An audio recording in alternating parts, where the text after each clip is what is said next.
नमस्कार, मैं हूं गजानंद साहू और आप देख रहे हैं फटाफट न्यूज। बढ़ते हैं खबरों की ओर। अंबिकापुर शहर में संचालित 2 चिटफंड कंपनियों पर पुलिस ने बड़ी कार्रवाई की है। शहर में संचालित दोनों चिटफंड कंपनियों पर हजारों लोगों से करोड़ों रुपए की ठगी करने का आरोप लगा था। एडिशनल एसपी सुनील शर्मा के नेतृत्व में गांधीनगर पुलिस ने बड़ी कार्रवाई को अंजाम दिया है। गांधीनगर थाना क्षेत्र के अंतर्गत कई वर्षों से संचालित हो रहे 2 फर्जी कंपनी के संचालकों सहित कंपनी में कार्यरत कर्मचारियों को ठगी के मामले में पुलिस ने गिरफ्तार किया है। दरअसल ठगी का शिकार हुए कुछ पीड़ितों ने ठग कंपनी के संचालकों के खिलाफ एडिशनल एसपी सुनील शर्मा से शिकायत की थी। पीड़ितों की शिकायत पर एडिशनल एसपी मामले की जाँच करने virtual fashion assist private limited company एवं IPM कंपनी पहुंचे थे। इस दौरान एडिशनल एसपी ने पीड़ितों की शिकायत सही पाई। इसके बाद उन्होंने गांधीनगर पुलिस को दोनों फर्जी कंपनियों के संचालक सहित कर्मचारियों के खिलाफ FIR दर्ज करने निर्देशित किया। इधर एडिशनल एसपी की शिकायत पर पुलिस ने फर्जी कंपनी के संचालकों के खिलाफ धोखाधड़ी का अपराध दर्ज कर उन्हें गिरफ्तार कर लिया है। पूछताछ में पता चला कि लगभग 2000 लोगों से नौकरी लगवाने के नाम पर दोनों फर्जी कंपनी के संचालकों ने 5 से 7 करोड़ रुपए की ठगी की है। यही नहीं, दोनों कंपनियों के संचालक प्रदेश के 3 अलग अलग जिलों में अपने कंपनी का ब्रांच खोलकर ठगी की वारदात को अंजाम दे रहे थे। गौरतलब है कि इसके पहले भी गांधीनगर पुलिस एवं प्रशासन की टीम द्वारा कई बार दोनों फर्जी कंपनियों में छापेमारी की कार्रवाई की जा चुकी थी, लेकिन अब तक पुलिस द्वारा कार्रवाई नहीं की गई थी।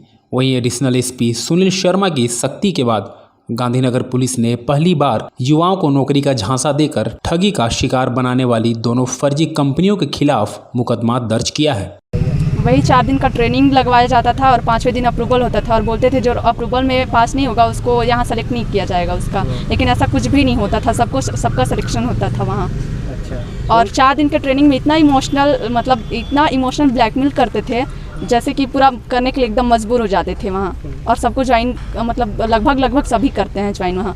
और जैसे बहुत बड़ा अमाउंट लिया जाता था वहाँ, जैसे 40,000 हो गया, 95,000 हो गया। और इस सब का जो पैसा दिए हैं उसका स्टॉक हम लोग को मिलता था और स्टॉक से हम लोग संतुष्ट नहीं हैं उसमें। हम लोग पहले ITM कंपनी में काम करते थे, उसका पूरा नाम है आइकोनियो टायरेंस मार्केट प्राइवेट लिमिटेड, और इसके बाद वर्चुअल असिस्टेंट फैशन चेंज कर दिया गया। वही रूल्स होता था उसका, जैसे कि व्यापार के नाम पे हम लोग को तो बुलाते थे जॉब के नाम पे कि यहाँ जॉब मिलता था, लेकिन ऐसा कुछ भी नहीं होता था। और बोलते थे जब हम लोग को ट्रेनिंग दिया जाता था तब वहाँ जितना पढ़ाते थे उसमें सब गलत होता था और जो बाद में हम लोग को मिलता था वो अलग होता था। बोलते पहले ज़्यादा पैसा बताते थे कैलकुलेशन में, और कैलकुलेशन के बाद हम लोग जब ज्वाइन करते थे इसके बाद वैसा कुछ भी नहीं होता था। हम लोग को 40,000 में बस 11 पीस कपड़ा मिलता था। 3,000 मैक्सिमम, एक कपड़ा 3,000 4,000 का। हाँ, जो डाउन लाइन आते थे उनको देना रहता था 10-10 हज़ार का। कि 2 कंपनियां, एक ITM और एक दूसरी कंपनी है वर्चुअल फैशन असिस्ट। ये 2 कंपनी इस वक्त सरगुजा क्षेत्र में ऑपरेट कर रही हैं।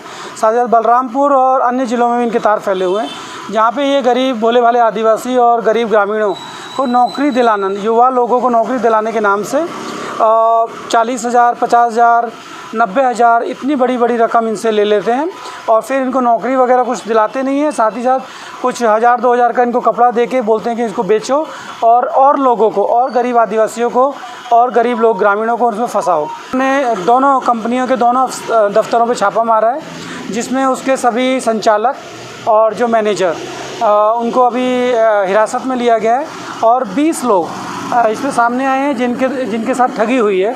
रिकॉर्ड्स को देखने से ऐसा प्रतीत हो रहा है कि ये करीबन 1000 से 1,500 लोगों को इन्होंने अपनी ठगी का शिकार बनाया है, जिसमें मुझे लगता है कि मेजर अमाउंट इसमें इन्वॉल्व होगा जो करोड़ों में भी जा सकता है। मेन पार्ट 1 परिक्षेत्र में हाथियों के दहशत ने लोगों का जीना मुश्किल कर दिया है। 9 हाथियों के दल ने 2 दर्जन से अधिक घरों को तहस नहस कर दिया। वहीं आशियाना टूट जाने के कारण ग्रामीणों को आंगनबाड़ी और स्कूलों में रत जगह करना पड़ रहा है। दरअसल मैन पार्ट 1 परिक्षेत्र में कंडराजा ग्राम पंचायत के बरडांड और नर्मदापुर ग्राम पंचायत के मेडर ढाब में बीती रात 9 गौतमी हाथियों का दल घुस गया, जहां 22 मकानों को तोड़कर गांव के आधे से ज्यादा ग्रामीणों को बेघर कर दिया। बताया गया कि इस इलाके में लगभग 2 महीने से गौतमी हाथियों का दल विचरण कर रहा है। यहां अब घर तोड़ने जैसी घटनाएं आम हो गई हैं। वहीं वन अमला हाथियों से निपटने के लिए कोई ठोस कदम नहीं उठा पा रहा है। गुरुवार की देर रात 9 गौतमी हाथियों के दल ने ग्रामीणों की सुरक्षा के लिहाज से लाए गए सोलर फेसिंग तार पर पेड़ गिरा दिया। साथ ही बरडांड और मेडर ढाप गांव में प्रवेश किया, जहां 22 घरों को तोड़कर तहस नहस कर दिया। वहीं अभी लगातार बारिश होने की वजह से ग्रामीणों के पास रहने खाने का बड़ा संकट खड़ा हो गया है। वन विभाग द्वारा जिन ग्रामीणों का मकान टूटा है उन्हें रात में आंगनबाड़ी केंद्र में शरण दिया गया है। बताया जाता है कि हाथियों का दल दिन में रायगढ़ जिले के धर्मजयगढ़ वन मंडल के कापू वन परिक्षेत्र में चला जाता है और शाम होते ही मैनपाट वन परिक्षेत्र में आ जाता है। हाथियों ने इस इलाके में पिछले 2 महीनों में 54 घर तोड़े हैं। वहीं रात में वन अमले द्वारा हाथियों की निगरानी के लिए गश्त भी की जाती है। हाथियों को भगाने के लिए हो हल्ला, साइलेंसर और टार्च का उपयोग किया जाता है, लेकिन ये सब उपाय अब फेल हो गए हैं। स्वास्थ्य मंत्री और स्थानीय विधायक टीएस सिंहदेव के द्वारा अंबिकापुर में गरीब तबके के लोगों को भोजन उपलब्ध कराया जा रहा है। वहीं अच्छा भोजन मिलने से गरीब परिवार के लोगों में भी खुशी का माहौल है।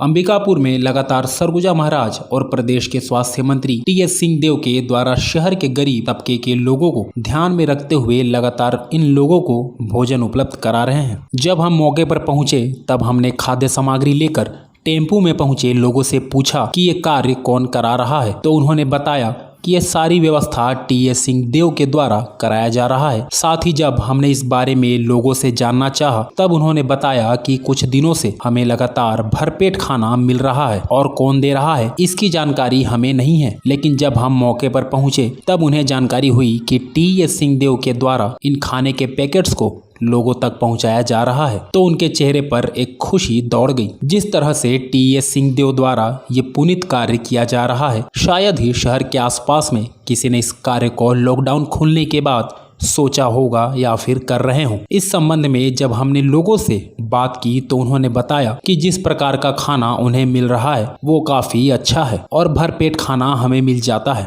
साथ ही पानी के बोतल भी हमें उपलब्ध करा दिया जा रहा है। भात, सब्जी, पानी और एक दिन रही सेवाई। हाँ, एक दिन सेवाई और पेट भर के खाना रहे। हाँ, और मिला है, पानी मिला है। हाँ, लाइट बत्ती नहीं है, बहुत परेशान है। हम लोग बहुत गरीब आदमी, हम लोग को इतना सारा मिलता है खाने के लिए। लाइट नहीं है, हम लोग को अच्छा लगता है, अच्छा लगता है। हम लोग बहुत गरीब आदमी, बनी मजदूरी काम करते हैं, बनी मजदूरी काम करते हैं। और अभी कोरोना लगा था तो हम लोग बहुत परेशान हो। रास्ते से गुजर रहे जिला कांग्रेस कमेटी के अध्यक्ष राकेश गुप्ता ने जब हमें देखा तो वो भी रुके और इस कार्यक्रम का जायजा लिया। सूरजपुर के दूरस्थ वनांचल में पहाड़ों के बीच बसा बैजनपाट गांव फिर से पहुंच विहीनता का दंश झेलने को मजबूर हो गया है। बैजनपाट गांव में पहुंच विहीन रास्ता न होने के कारण वहां के ग्रामीण आज भी शासन की मूलभूत सुविधाओं से कोसों दूर हैं।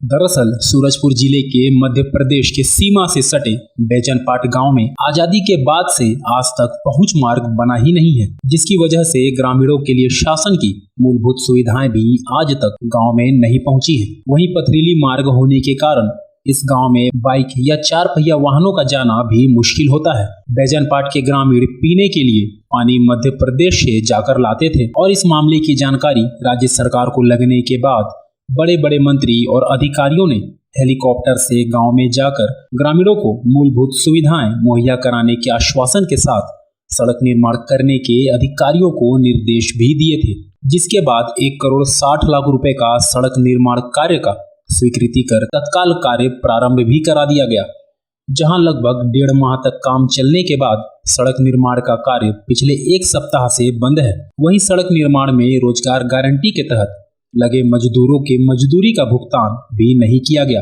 और अब जिले में फिर बारिश शुरू हो चुका है और सड़क निर्माण कार्य अधूरा पड़ा हुआ है। लिहाजा अब फिर एक बार बैजनपाट गांव के ग्रामीणों को पहुंच विहीनता का श्राप को झेलना पड़ेगा। इस संबंध में जिला पंचायत सीईओ ने बताया कि जल्द ही काम शुरू कर दिया जाएगा। कुछ इश्यूज आए थे कि लेबर्स का भुगतान में कुछ विलम्ब हो रहा है, ऐसी बात सामने मेरे संज्ञान में आई थी और मेरे द्वारा कलेक्टर महोदय को तत्काल अवगत कराया गया। उन्होंने तत्काल निर्देश दिए कि इसमें जो भी भुगतान की कार्रवाई है तत्काल की जाए। तो हमारे द्वारा पेमेंट भी रिलीज़ कर दिया गया है और जहाँ तक मेरा नॉलेज है कि भुगतान भी लेबर्स को हो गया है और यही कि मेन इशू था जो मेरे संज्ञान में था। और ये काफ़ी इंपॉर्टेंट इशू है बिकॉज इंटरनल एरिया है, वहाँ पे सड़क जो निर्माण है डेफिनेटली वहाँ के लोगों को जो अगर हम जोड़ पाएंगे सड़कों से तो वो मुख्य धारा से भी जुड़ पाएंगे। तो ये हमारी प्रायोरिटी है और हम इसको बहुत जल्दी इस कार्य को समाप्त करें। सूरजपुर जिले के करकोली गांव में बाउंड्री वॉल के लिए खोदे गए पानी से भरे गड्ढे में गिरने से 3 वर्षीय मासूम बच्चे की मौत हो गई। वहीं मासूम बच्चे की मौत के बाद से आसपास के क्षेत्र में मातम का माहौल पसरा हुआ है। सूरजपुर के नया करकोली गांव में बड़ा हादसा हो गया। यहां एक 3 साल के मासूम की निर्माणाधीन स्कूल बाउंड्री के लिए खोदे गए गड्ढे में गिरकर मौत हो गई। इस घटना से क्षेत्र में मातम का माहौल है। दरअसल शुक्रवार की शाम करकोली निवासी 3 साल का चिराग घर के पास खेल रहा था और वहीं पास में ही प्राथमिक स्कूल के बाउंड्री वॉल के लिए गड्ढा खोदकर छोड़ दिया गया था, जिसमें बारिश के पानी से भरे गड्ढे में चिराग खेलते हुए गिर गया। परिजनों के द्वारा काफी खोजबीन के बाद गड्ढे में चिराग की लाश मिली और पूरे गांव में शोक का माहौल दौड़ गया। घटना की सूचना पर भटगांव पुलिस ने मौके पर पहुंचकर शव को पोस्टमार्टम के लिए भेज दिया है। आगे की कार्रवाई जारी है। ये भटगांव थाना क्षेत्र अंतर्गत नया करकोली गांव है। वहां पे स्कूल की बाउंड्री का निर्माण कार्य चल रहा था। पंचायत के द्वारा इसका निर्माण कराया जा रहा था और उसमें कॉलम के लिए गड्ढे खोदे गए थे। उस गड्ढे में बारिश हो रही थी तो पानी भर गया था। वहाँ पे जो लेबर काम कर रहे थे वो कहीं चले गए थे। इसी दौरान जो पड़ोस का 2 बच्चे हैं वो खेलते खेलते वहाँ पे आए थे। गड्ढे में पानी भरा हुआ था तो एक बच्चा 3.5 साल का चिराग रजवाड़े उसमें डूब गया था। उसकी मृत्यु हो गई थी, जिसपे थाना भटगांव में मर्ग कायम किया गया है और जाँच में लिया गया है। अभी तो चूँकि मर्ग कायम हुआ है, मर्ग जाँच में लिया गया है। मर्ग जाँच के दौरान अगर उसमें किसी की लापरवाही प्रतीत होगी तो उसमें कार्रवाई की जाएगी।